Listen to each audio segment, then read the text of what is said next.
Hey, it's the radio guy, Dr. Mike Prince. Welcome to another production here at the Open Mic Broadcast Network, where it is our mission to try to bring you some news you could use. Today is no exception to the rule. Thank you for joining me on this YouTube only audio exclusive here on our Open Mic Broadcast Network channel. What a week it has been in the world of collegiate athletics, in particular football, and the coaching carousel that has taken place within the Southwestern Athletic Conference. Of course, we being based in the city of Prairie View, I've been an alum of Prairie View. Prairie View is always on the forefront here, but we do cover the entire SWAC. And of course, the news coming out this past week from the Panthers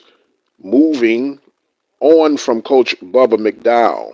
Technically, there was no firing, there's no renewing, re-advancing the contract.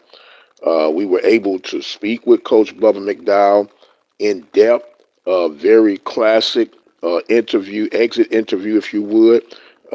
I know that he's going to have nothing but great opportunities to lie ahead. 13, 14 years at Prairie View as an assistant, then 3 years as a coach. Don't have to talk about his record at Prairie View. Went 17, 18 overall, co-champ in the West, then a West Division championship, solid out on his own. Lost to FAMU, who ultimately became HBCU champions, and then the stumble of 2024, 5 and 7, and as a result, Prairie View is moving on. Now, there are so many names that are running around, floating in the atmosphere, and it always gets this, I guess, chaotic throughout this time of year when coaches are being relieved of duties and names start speculating. And you've had so many names that have popped up about who could be next in line and who rumors of this and rumors of that being done. And as I listen to some of these, I guess, speculations, and where they come from, who knows, how they get out, who knows, but the fact that they're out there, and since they're out there, I figured, you know what, let us at least try to rationale from our perspective on what is probable and what is not probable. And let me jump straight out of the gate. A native son, very well loved, very well respected, doing quite well right now in the NFL with the Atlanta Falcons as game day coordinator. Mr. KJ Black won a championship as quarterback for Prairie View 2009. Actually was on the staff under I want to say not Northern, but he was Northern staff, not staff, but one of players, student players, when he was assistant under Henry Frazier. KJ Black was successful as a quarterbacks coach under Willie Simmons. When Willie Simmons went to FAMU extended an invitation to KJ by way of Willie. He had some success there before he got a chance to jump to the NFL with the Los Angeles Rams. Now he's with the Atlanta Falcons. And as much as I love little brother KJ, and as wishful thinking as PV Nation could have, please put that one to sleep. KJ is what, 34, 35 years old right now. He's been in the NFL. I think this is his fourth or fifth season in the NFL. And just logically speaking, financially speaking, why would he even entertain that at this stage of his life? He has a young family. And as much as I know he loves Prairie View, I just don't see that being a logical suggestion or reason for him to come back to Prairie View at this point of his life. You don't go to the top of the food chain to take a dip back down just behind emotion and adoration.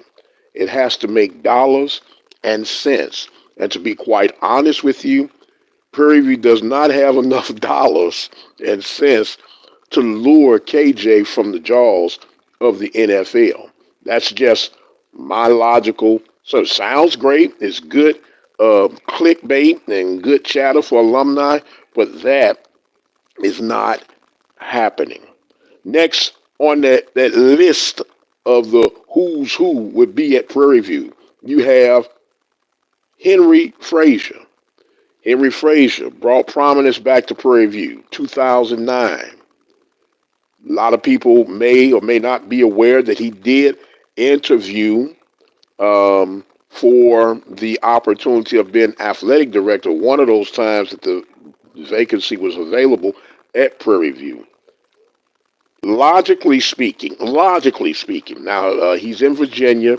He is serving as a coach, but he's in line to be an AD at Virginia. Why would you want to come back? Sometimes it's best to leave things as they are and play the what if game. I wonder what would have happened if this had been. His mark has been set.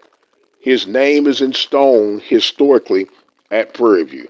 I don't see that being a logical reasoning for Coach Henry Frazier to return to Prairie View. But I've been wrong before.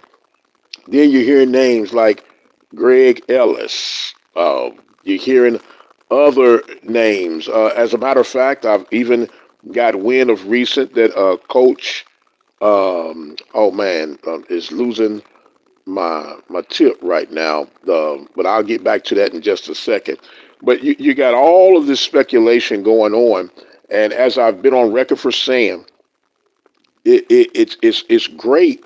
But any coach that Prairie View brings in, what I believe that Prairie View needs and compares to what we want is this. You're going to have to release the handcuffs of whatever the next coach is that comes in. What am I talking about when I talk about handcuffs? You got to let a coach, if you're really serious about that coach taking your program, whether it's Prairie View or any other program, you've got to allow that coach to bring in his people, to bring in his staff, to build his program.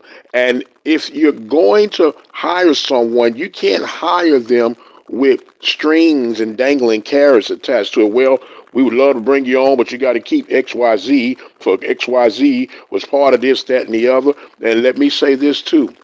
All things that are alumni base connected doesn't mean that it's necessarily good for them to come back and lead your program.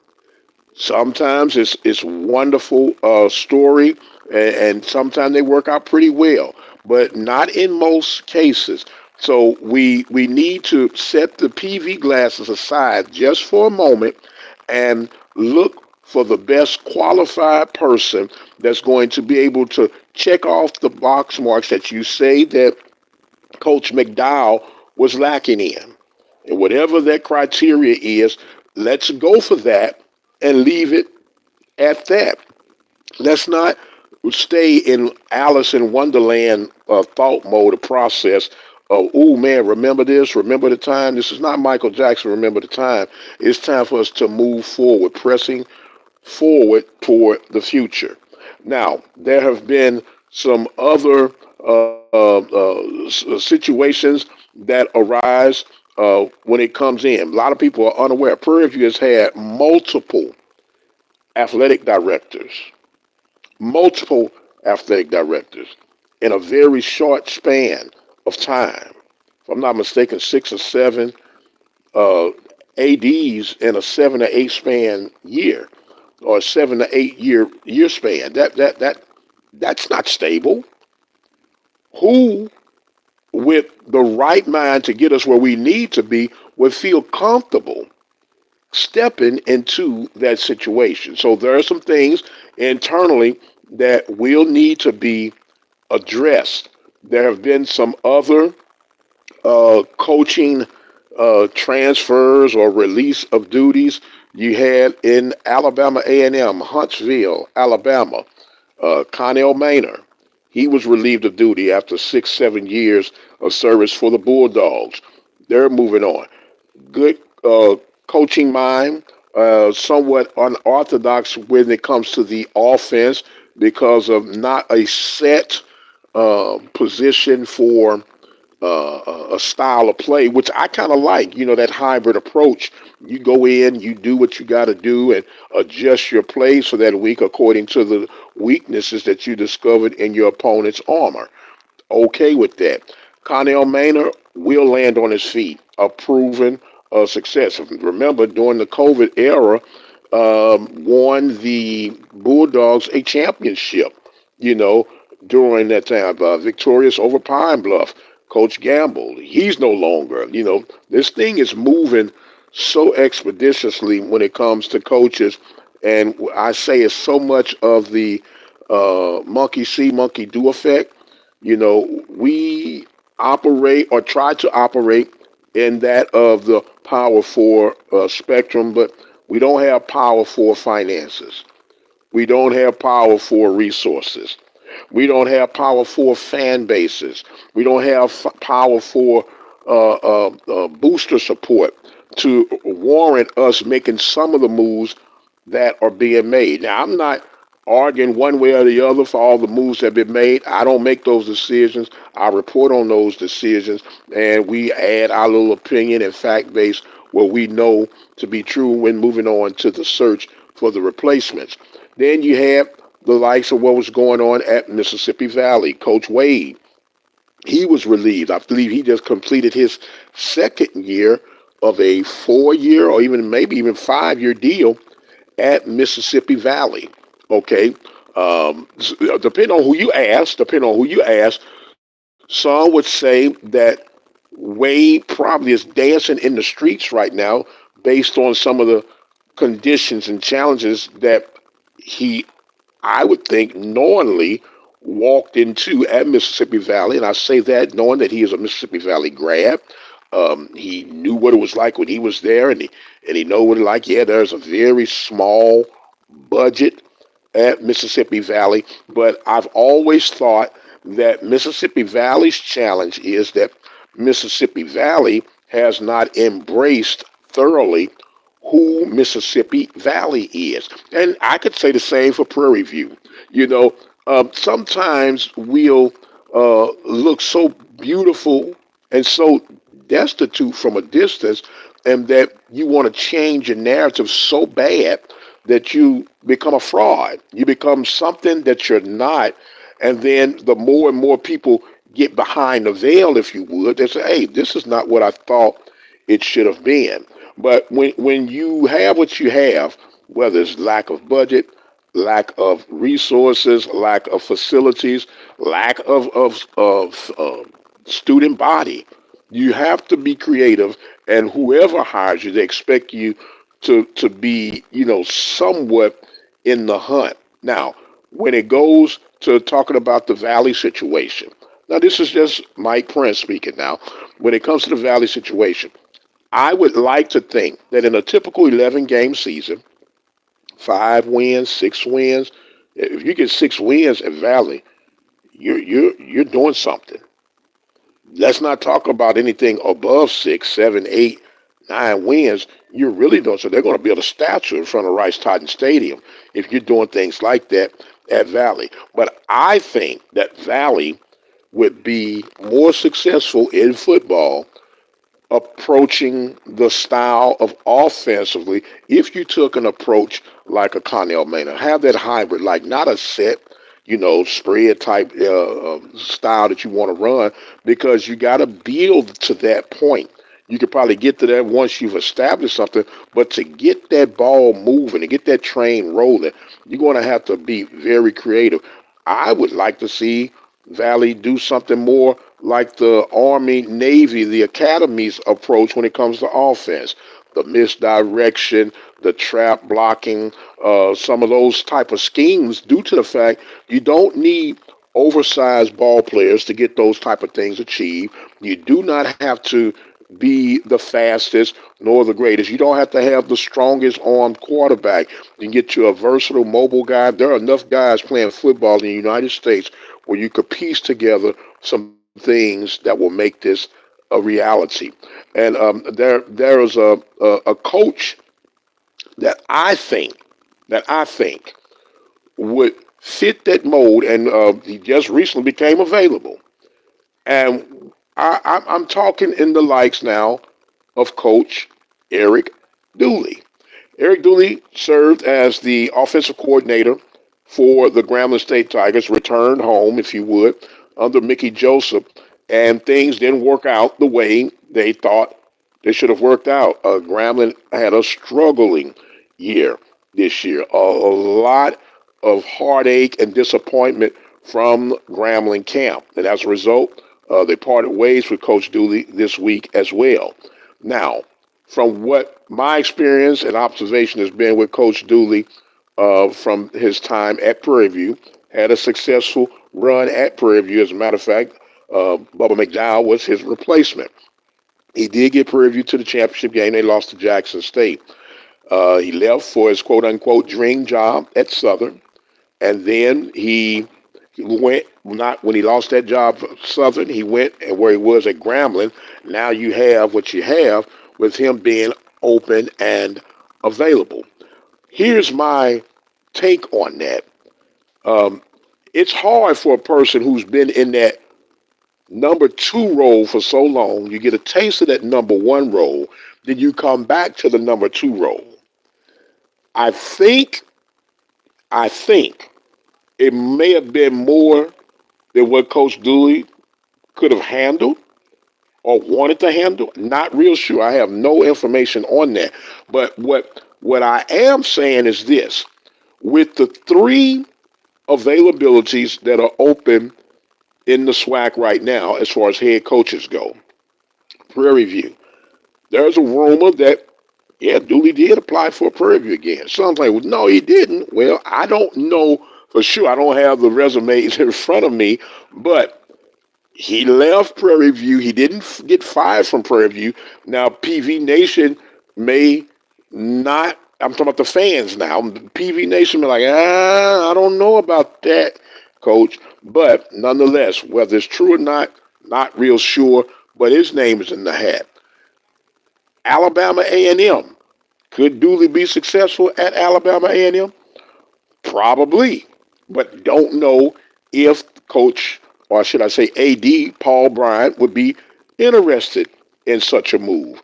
But the move that intrigues me the most, knowing that I understand that Dooley is a great offensive mind, and if one thing that Dooley has more than anything is his gift of gab. The man is a recruiting guru. He could talk a possum out of a tree. And I would love to see him in an environment such as a Mississippi Valley. Why do I say Mississippi Valley? Because Mississippi Valley is one of those institutions where people say, well, maybe they should go D2 and maybe they should be this and maybe they should be that. They're here, they're part of us. Yes, it's a challenge to be there.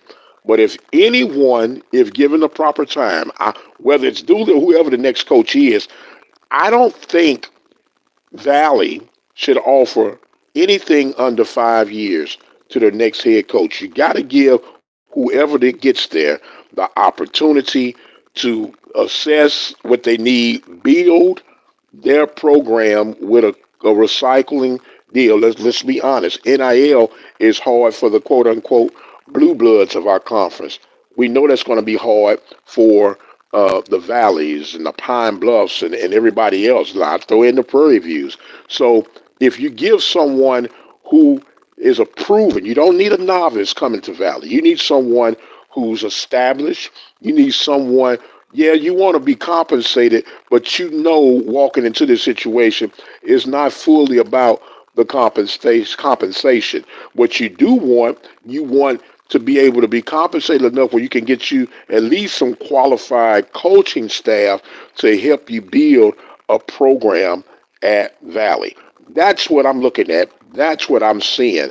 Not really sure how you guys will respond to that, but you guys know how to get in contact with me here on our YouTube channel at the Open Mic Broadcast Network. We do have a 24-hour message line.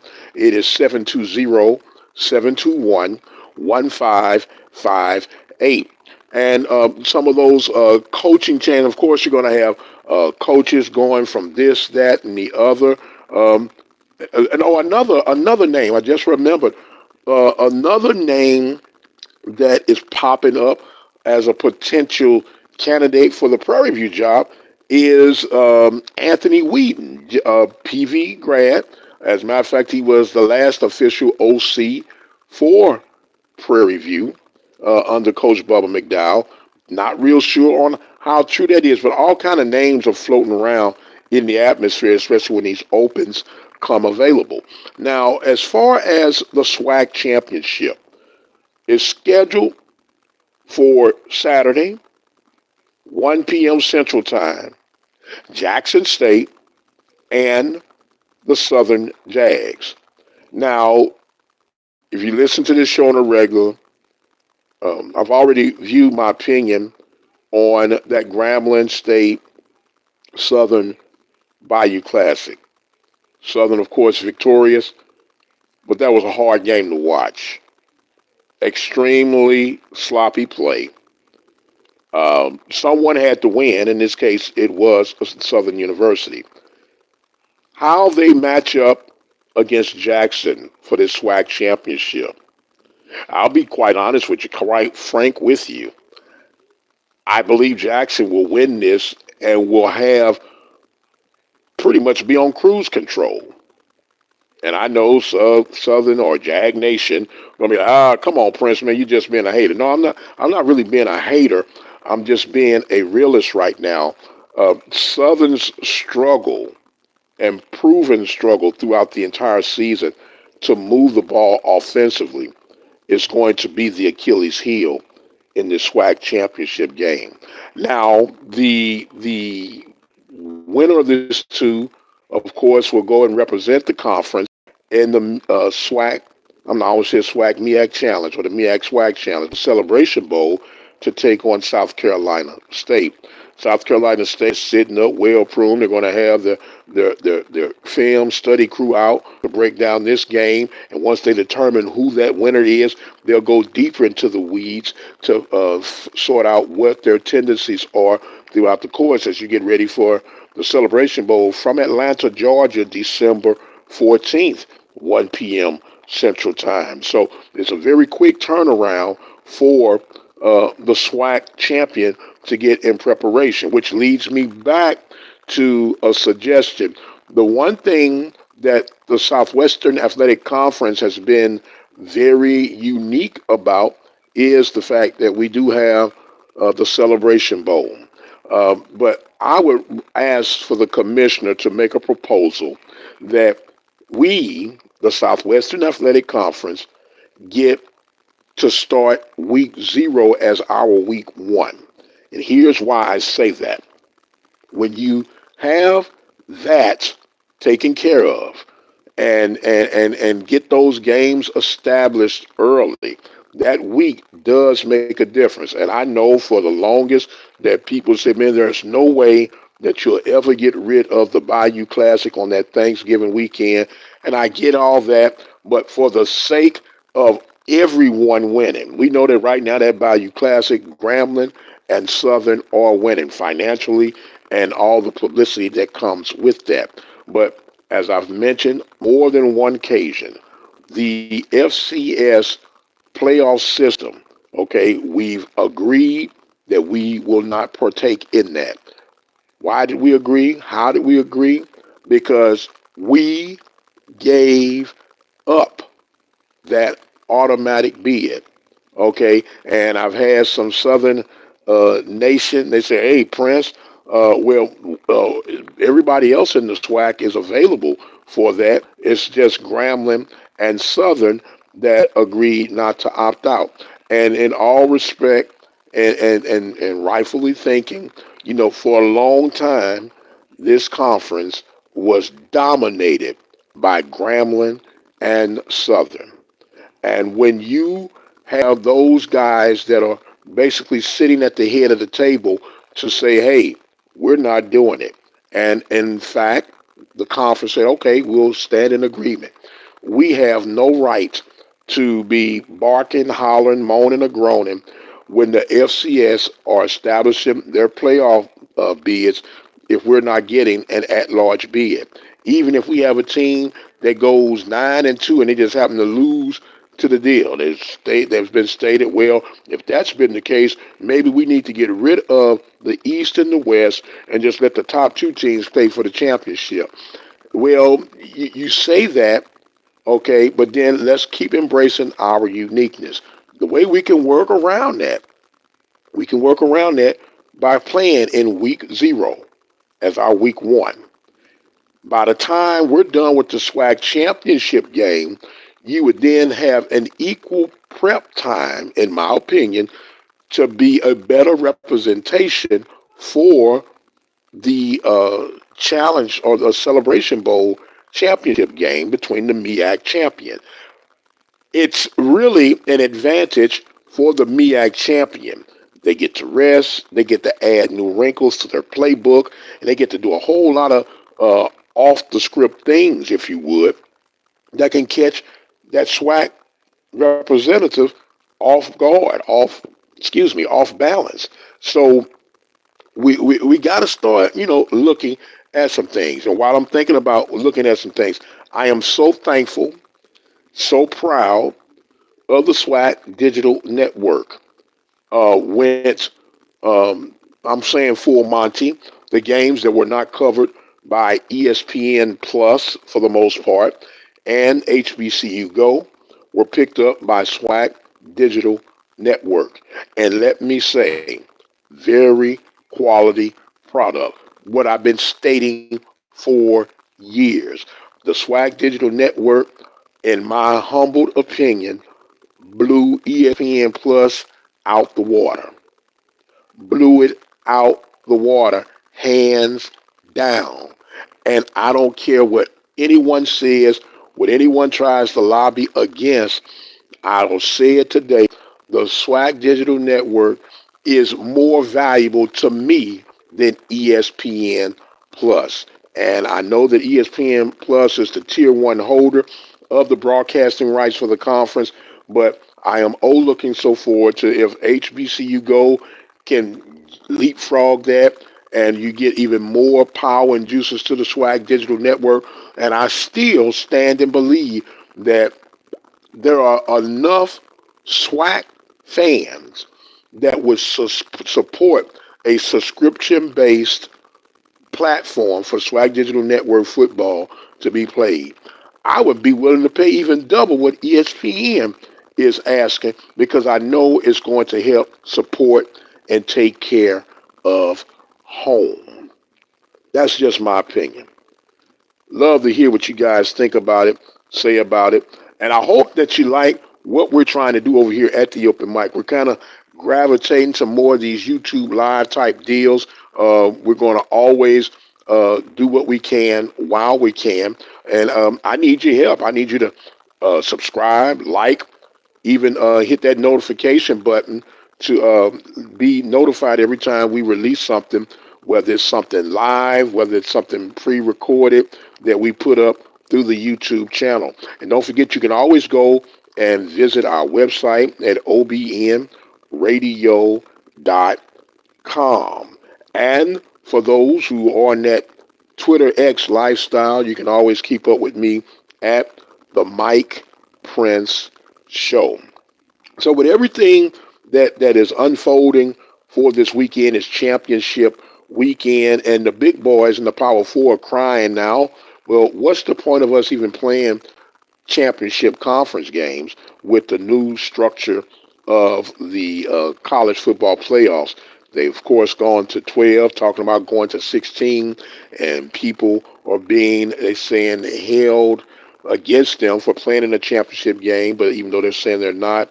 And it's just crazy all over the place, which lets you know that soon and very soon, you're going to have Power Four football standing alone and everybody else get in where they fit in. Do you see the possible realignment of HBCU football following those tracks? Now, when I say HBCU football, I'm not just talking about the SWAC, the MEAC, the independents on the FCS Division One level, even possibly migrating with the D2 programs where you could have a legitimate HBCU champion. Now, I know that man, that's D1, that's D2, but if you look at apples to apples, oranges to oranges, there's a very thin line of separation between HBCU football on a D1, D2 level. That's just the way it is. And that's no knock. That's embracing the uniqueness of who we are, the uniqueness of how we do, and the reality of our budgets. We keep buying into this pipe dream of NIL, name, image, likeness. No, it is not about NIL on our level. We don't have the NIL funding.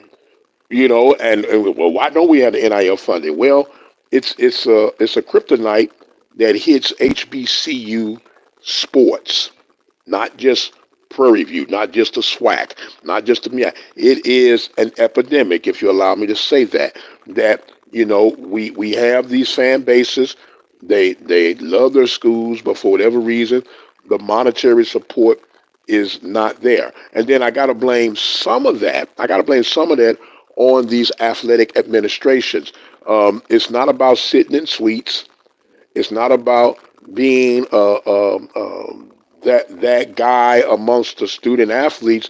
You got to go out there, shake trees. You got to go out there and turn over bushes. The money is there.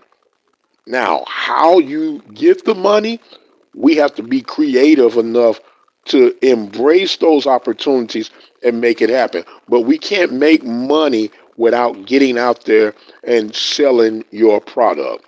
There are enough, I believe, even in the small community of a Itabena, the small community of a Prairie View, that there are enough industrial and corporate businesses within a 25, 30-mile radius of these campuses that you could get a substantial amount of support. What am I calling a substantial amount of support? Um, as an athletic director in the LCS ranking, in the SWAC ranking, I believe, and I'm not talking about guaranteed games, but that AD should be able to put their hands on anywhere from $300 to $1 million annually. That doesn't sound like a whole lot of money, and in reality, it's not a whole lot of money, but that is enough money to make a significant change in our programs. And if we can get that, because how are we going to try to pay these salaries for ADs and coaches, and we don't have the resources coming in? And the remedy for that, in my opinion, is that you can get these coaches coming in. Hey, you know where we are, you know what we got. This is what we can pay you, but you can offset that by putting on some camps, by putting on some clinics. And by putting on these camps and clinics, of course, you're killing two birds with one stone. You're being able to send out invitations to those that are on your recruiting radar. You're being able to do certain things that are going to be a little unique and out of the box. And that way you can adjust a little bit. And here's another reality that we have to accept when it comes to NIL, when it comes to recruiting. In Texas, we hear all the time, we need a coach that can recruit Texas. And for the record, Texas is a hard place for non-Texans to recruit when it comes in particular to football. But in the reality of things, and I'm just going to keep it at my beloved Prairie View, when you compare the options for a decent football player, and I'm not saying that all players in Texas are decent, but I'm talking about the football player that you would really want or need at your program to help get to that next level. When you go through just the list of programs from P4, Group 5, and then your FCS counterparts, let's be real. An HBCU, in our case, Prairie View, and I'll throw in Texas Southern, is the last option. They feel like that's their option of absolute destitute. We don't have enough NIL to even tickle that fancy about trying to lure some people. So what's the next best thing? You're going to have to go out of state. You're going to have to make those necessary changes because if you go, everybody talks about coming to Texas to play ball. Man, you want to be serious about playing ball, go to Texas. You reach that kid to the Louisianas, Mississippis, to the Oklahomas, the Arkansas. Those are states I'm thinking of that are connecting the borderlines. You can cross on over to a couple of other states, the Illinois, Missouri, and get some very good talent to build substantial programs.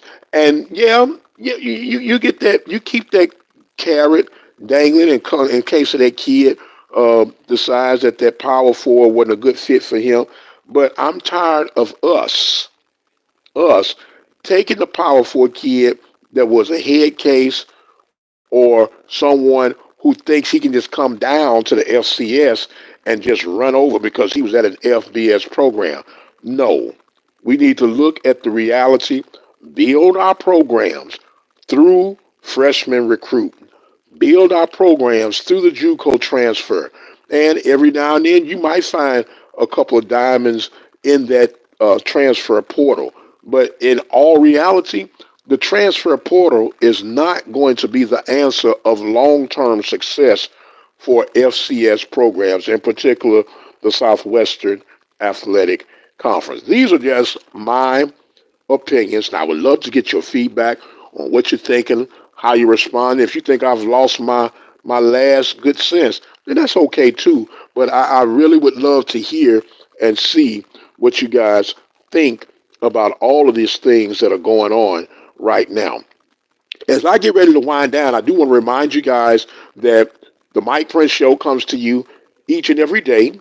We are audio based and enjoy that audio based feel, even though we're going to be using the YouTube platform to help propel that even further. And it would love for you guys to be a part of the movement. And it's a really simple task. All you got to do is subscribe to the YouTube channel, the Open Mic Broadcast Network. Share it with others. Like it with others. You even got room, you can comment. I told you about our 24-hour message line, which is 720-721-1558. You can dial that 24 hours a day, 7 days a week. Leave your questions, thoughts, comments, or concerns. And with all that being established, I guess I'm going to have to give my projection of the SWAC championship. Of course, I did say Jackson would win, and I am saying Jackson is going to win by the score of 28-10 over the Southern Jags. Time has come where I must exit stage left. I am the radio guy, Dr. Mike Prince. Thank you guys so much for joining in. And until the next time, you guys be blessed, and we'll see you on the other side.